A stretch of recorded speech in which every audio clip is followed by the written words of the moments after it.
የምመክርሽ አላህ ትልቅ ጥንካሬና ጽናት ሰጥቶሽ ከኔ የሰማሽውን በበለጠ ደረጃ ልታስተላልፊ ትችያለሽ በሚልና ነገ የቅጣት ሰለባ እንዳትሆኚ ከመፈለግ የተነሳ ስለሆነ እባክሽን ከልብሽ አድምጪ ውድ እህቴ። ሒጃብሽ ሰፋ ያለና ረዘም ያለ ይሁን። አካሄድሽ ረጋ ያለና አደብ የተላበሰ ይሁን። በየቀኑ ብታጠፊ በየቀኑ ወደ አላህ ተመለሺ። ባለባበስሽና በስነ ምግባርሽ ለሌሎች ሴቶችና ለሴት ልጆችሽ ምሳሌ ሁኚ። ሊፕስቲክ ተቀቢዎች በዝተዋል፣ ግና ብዙዎች ስላደረጉት ጉዳዩ ትክክል ነው ማለት አይደለም። ጸጉር የሚያስተክሉም የተወጣጠረ ልብስ የሚለብሱ አጫጭር ልብስ ሰውነትንም ገላልጦ የሚያሳይ የፈለገ ያህል ሙሉ የለበሱ ቢመስሉ ቅርጽን የውስጥ ሰውነትን የሚያሳይ የሆነ አለባበስ የለበሱ ብዙ አሉ። ነገር ግን ብዛታቸው ለጉዳዩ ትክክለኛነት አያሰጠው።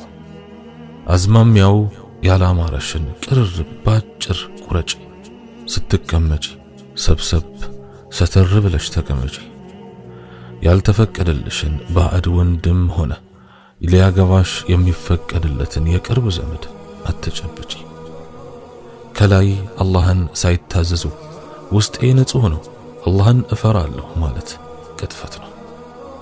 ከባዕድ ወንድ ጋር ስታወሪ መቅለስለስ በሽታ ያለበትን በሽታውን መቀስቀስ ነው። መስመር እየሳቱ የሚመስሉ የስልክ ወሬዎችንና ቻቶችን ቁረጪ። በማይረባ ነገርና ማህበራዊ ሚዲያ ላይ ውድ ጊዜሽን አታጥፊ። ሙዚቃ የተቆጣጠረውን ልብ ቁርአን ለቆት ይወጣል። ይህንን እወቂ። እየተኳኳሉና እየዘለሉ አላህንና መልእክተኛውን አለይሂ ሰላቱ ወሰላም እወዳለሁ ማለት ውሸት ነው። ሒጃብና ኒቃብ እየለበሱ መጥፎ መስራት የኢስላምን ንጽህት የሙስሊምን ስም ጭምር ማጠልሸት ነው። ሆን ብለሽ ወንዶችን አትፈታተኝ። በሐራም መንገድ ገንዘብም ሆነ ትዳር ባገኙት አትቅኚ። ያለ ኒካህ የተወለደ ልጅ አባት የለውም። ደረትሽን አትክፈቺ፣ አታሳብጪ። ቀሚስሽን ከኋላም ሆነ ከፊት አትቅደጂ።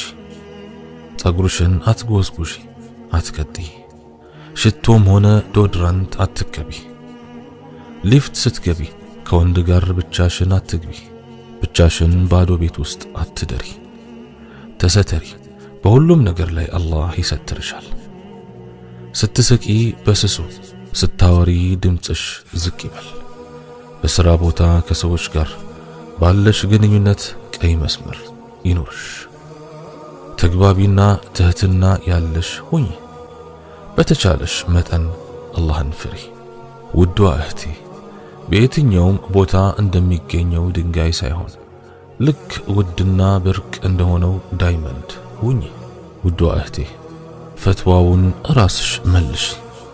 አላህ በቁርአኑ ያዘዘው የሒጃብ ድንጋጌና ዓላማው ማለትም ይህ እንዲታወቁና በባለጌዎች እንዳይደፈሩ ለመሆን በጣም የቀረበ ነው። አላህም መሐሪ አዛኝ ነው። ሱረቱል አሕዛብ 59ኛው አንቀጽ ላይ የሚለው መመሪያ አሁን አንቺ ያደረግሽው ጸጉርሽን ድብን አድርገሽ ሸፍነሽ ሌላውን የሰውነት አካልሽ እንደፈለግሽ ልቅ ማድረግሽ ትዕዛዙን መፈጸምሽና ጥበቃውን የምታገኝ ይመስልሻል? መልሱን ላንቺ እተዋዋለሁ እህቴ።